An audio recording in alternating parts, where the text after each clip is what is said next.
राजकीय गोटातून आहे। बातमी भाजपनं अपक्ष खासदार विशाल पाटील यांना दिलेल्या ऑफरची आहे।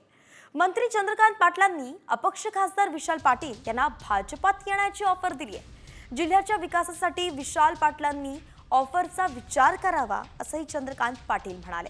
हे दृश्य आपण पाहतोय, अगदी बोलकी दृश्य आहेत आणि यामध्ये थेट भाजपच्या एका बड्या नेत्यानं म्हणजे चंद्रकांत पाटलांनीच विशाल पाटील यांना भाजपमध्ये येण्याची खुली ऑफर दिली आहे। त्यांनी विचार करावा असंही ते म्हणाले। तेव्हा आता विशाल पाटील यावरती काय प्रतिक्रिया देतात पाहावं लागेल।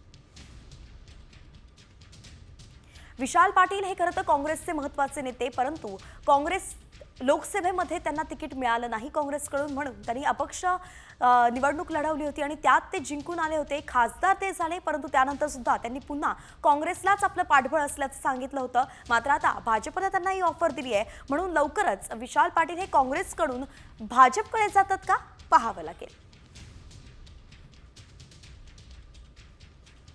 राजकारणात नेहमी वर्तमानावर चालावं लागतं। पुढे काय माहित नाही।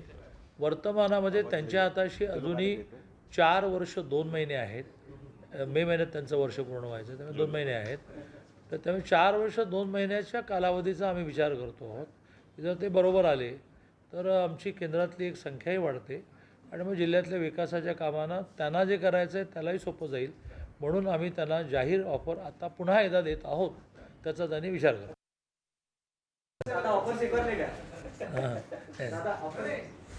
चला, धन्यवाद। हां, मी परत प्रेस घेणार आहे थोडा वेळ।